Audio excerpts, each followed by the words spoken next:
प्रिय मित्रों, आज का जो विषय जो मैंने लिया है आज की चर्चा का, वह हमारे समाज में, भारत के समाज में एक बहुत बड़े कॉन्फ्लिक्ट का कारण रहा है शुरू से ही। वह है हमारी शिक्षा पद्धति। वस्तुतः विश्व में सभी धर्मों में शिक्षा का प्रावधान रहा। आज की मॉडर्न एजुकेशन भी चर्च की उपज है, चर्च की देन है,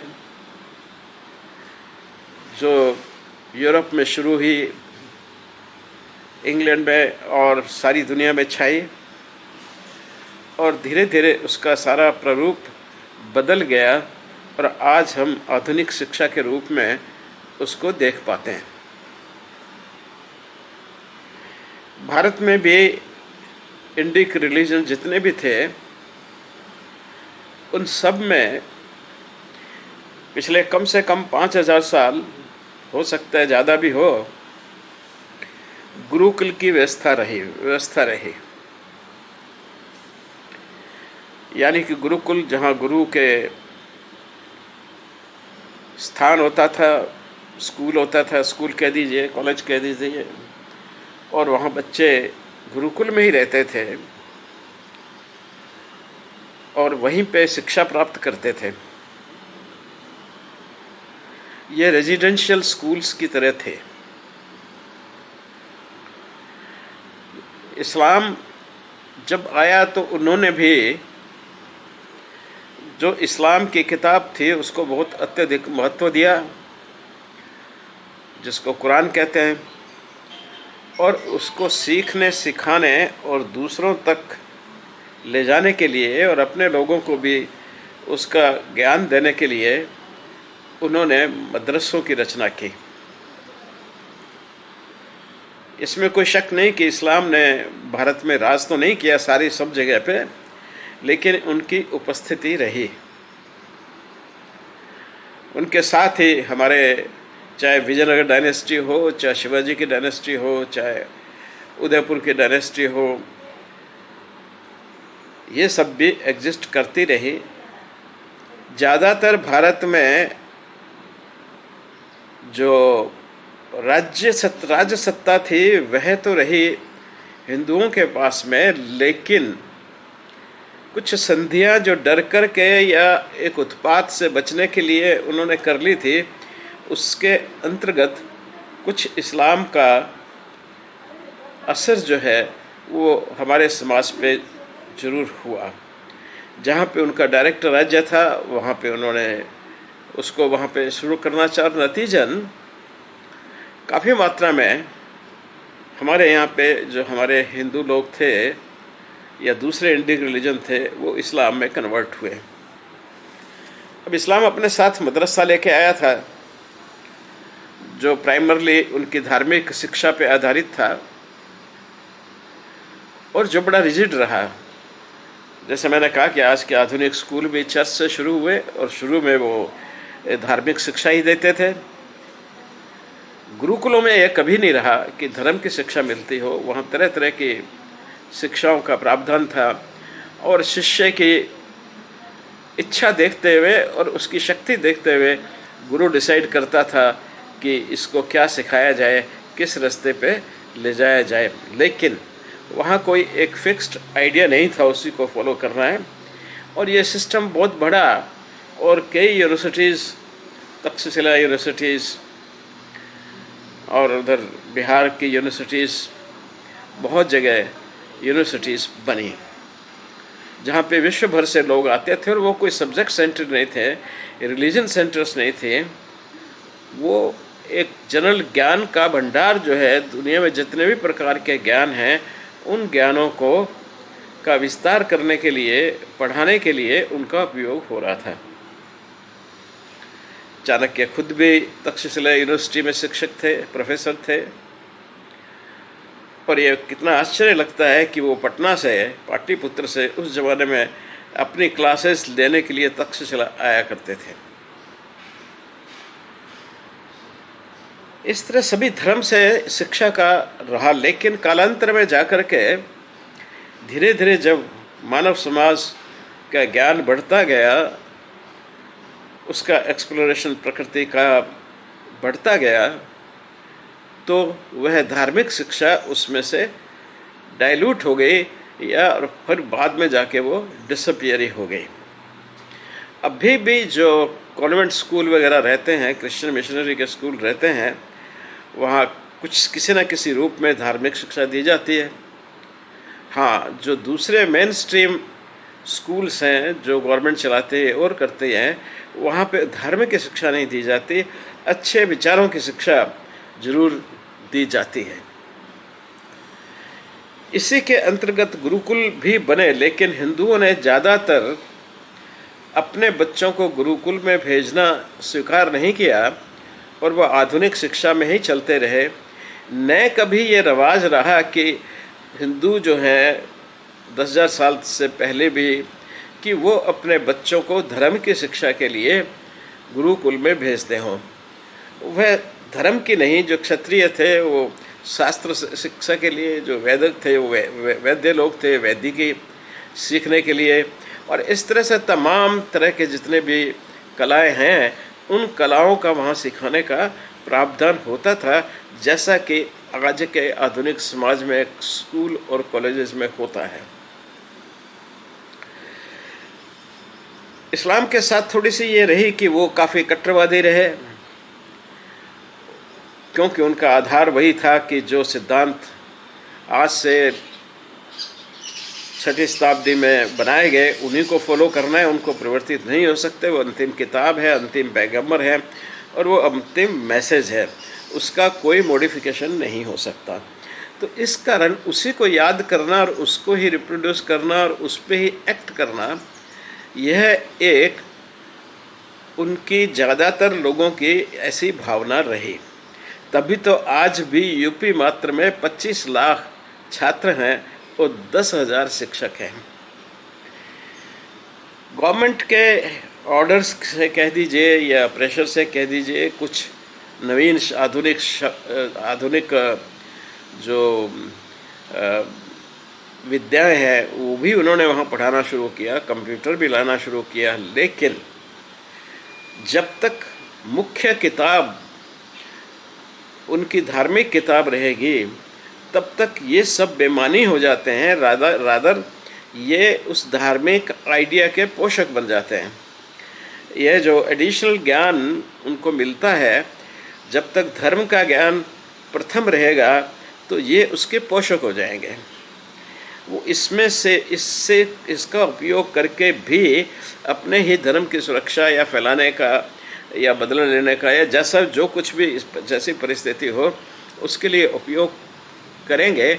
और ऐसा हमारे पूर्व के एग्जाम्पल से, चाहे वो अमेरिका में हो, चाहे बॉम्बे में हो, चाहे कहीं भी हो, या अभी रिसेंटली रशिया में हो, वह सामने आता है कि जब तक वह एक प्रिंसिपल सब्जेक्ट रहेगा तो उसका असर उसको फॉलो करने वालों पे आएगा ही, और उसी किताब के सिद्धांतों पे चल कर के वो दूसरी विज्ञान जो उन्होंने सीखे उसका दुरुपयोग करेंगे।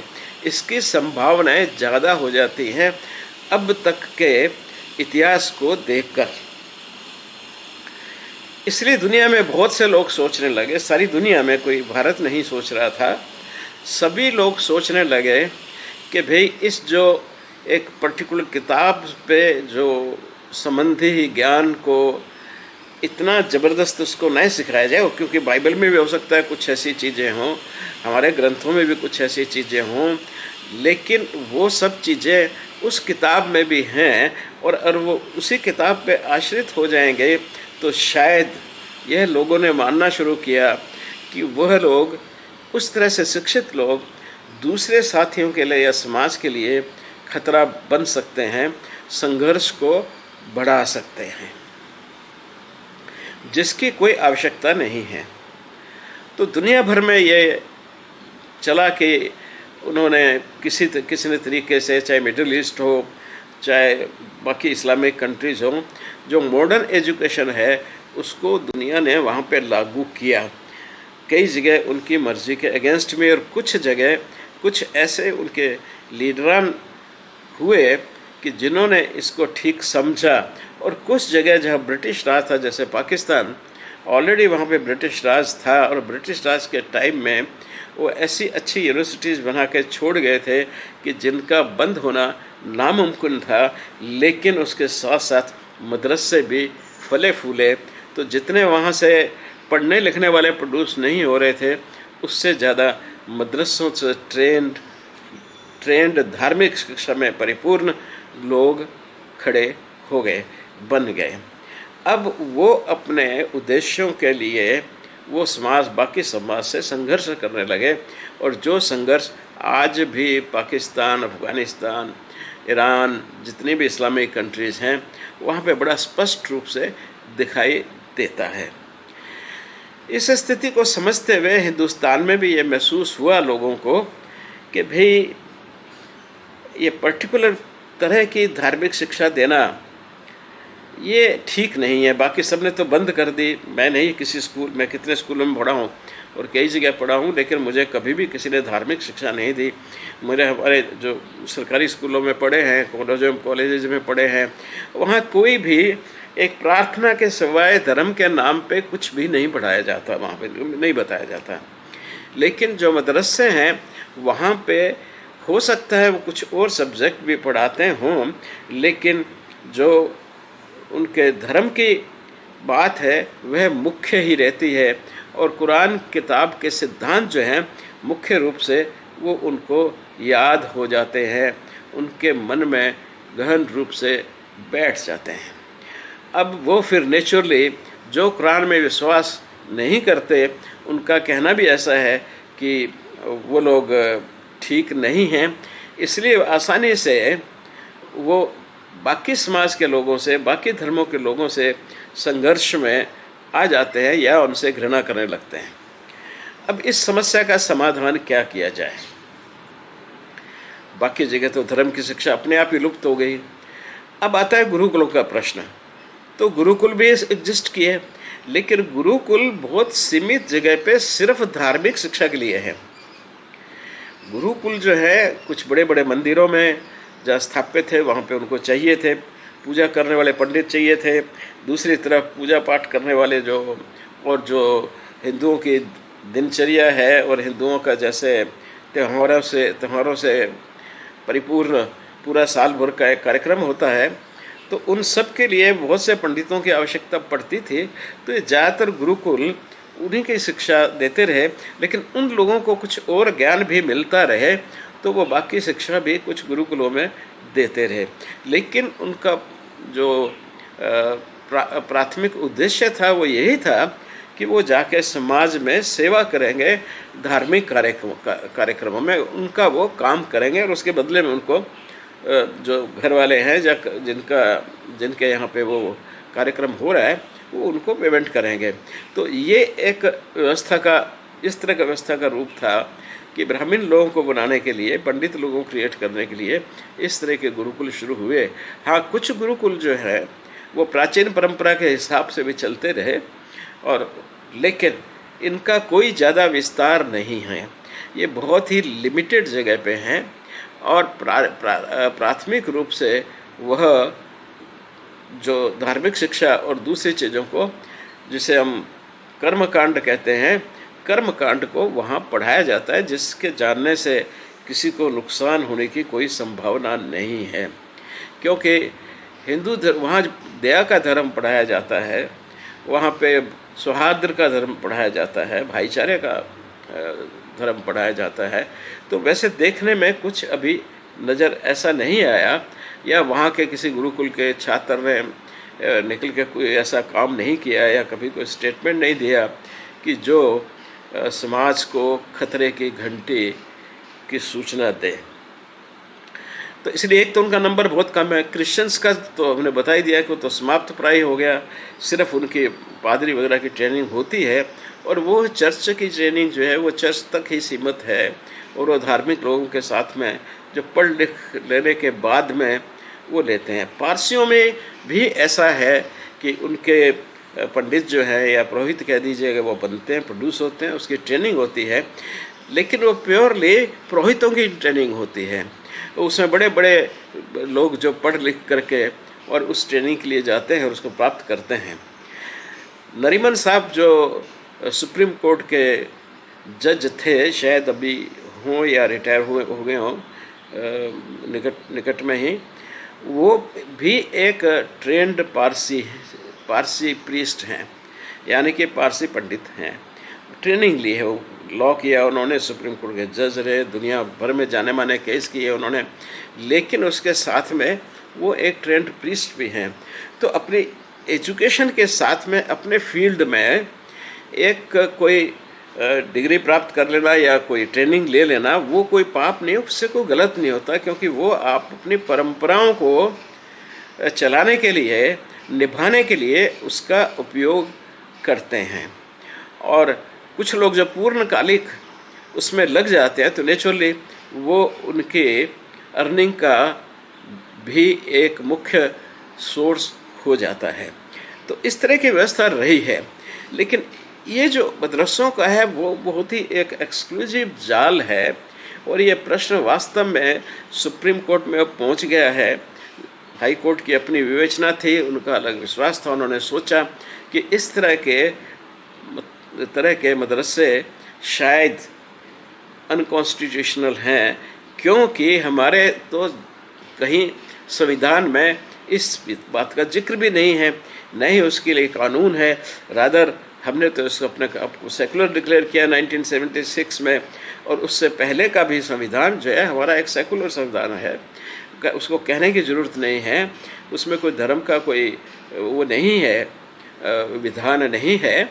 तो इसलिए यह कॉन्स्टिट्यूशन उनको लगा। और वैसे भी आज के युग में, इस सदी में, मदरसों जैसे 6th सेंचुरी के विचारों वाले स्कूल, मेरा ऐसा व्यक्तिगत ओपिनियन है कि नहीं होने चाहिए, क्योंकि वो समाज को कोई भी फ़ायदा नहीं पहुंचाएंगे। हाँ, अपने लोगों को पुरोहित या पंडित की तरह वो उनकी शादी करवाने में, ब्याह करवाने में, या और भी जो उनके क्रियाकलाप होते होंगे उसमें मदद कर सकते हैं।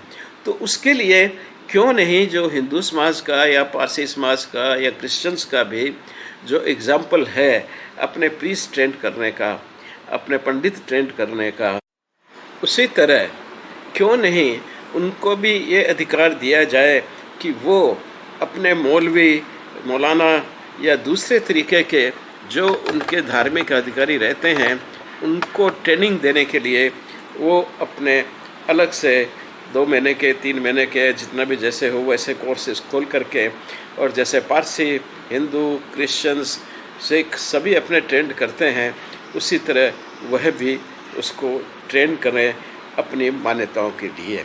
लेकिन इसको छोड़ करके, यानी कि धार्मिक कार्यों के लिए जो आवश्यकता है उसको छोड़ करके किसी और विषय में या उनका अधिकार न हो, और तरीके की पढ़ाई का और विषयों की पढ़ाई का पर उनको अधिकार न दिया जाए। वह सिर्फ अपने गवर्नमेंट के एक नॉर्मल करिकुलम पे ही चलती रहे। नॉर्मल करिकुलम का मतलब है कि एक जो कंट्री में जो यूनिफॉर्मिटी होती है, सब कंट्रीज़ में यूनिफॉर्मिटी है। अब तो पूरे दुनिया में एजुकेशन पे यूनिफॉर्मिटी है। तो वो जो यूनिफॉर्म दुनिया भर में दी जा रही एजुकेशन को ही सिर्फ इन स्कूलों में जो धार्मिक संस्थाओं द्वारा या धार्मिक व्यक्तियों द्वारा रन किए जाते हैं उनको दी जाए। हाँ, अपनी धार्मिक एजुकेशन के लिए कुछ कोर्सेस अलग से अलग जगह पे, चाहे कोई भी धर्म हो, सब धर्मों पे बराबर लागू होना चाहिए, कोई इस्लाम के लिए नहीं, सभी धर्मों पे लागू होना चाहिए कि आप धार्मिक संस्थाओं के थ्रू या कॉलेज की डिग्री के थ्रू भी आप दे सकते हैं पर्टिकुलर रिलीजन की ट्रेनिंग जो है, लेकिन इस तरह से एक्सक्लूसिवली एक मदरसा बना करके जिसमें रिलीजन जो है वो एक बेस है और बाकी सब एंसिलरीज हैं, उससे कुछ गड़बड़ हो जाएगी। तो उससे आई थिंक मैं भी एग्री करता हूँ कि वह कोई कॉन्स्टिट्यूशन का पर्पज़ नहीं सर्व करेगी। तो इनको कहा जाए कि भी आप ऑर्डिनरी स्कूल में पढ़ाई करोगे, आप ऑर्डिनरी, लेकिन अगर आपने मौलाना बनना है या जो भी उनके पंडितों के अलग अलग स्तर के नाम होते होंगे वो बनना है, तो फिर आप फुल टाइम अपना अलग से कोर्स करिएगा कहीं भी जाकर के, जैसे गुरुकुल में होता है या क्रिश्चियंस में होता है। और वो करने के बाद में आप अपने धर्म संबंधी जो कार्य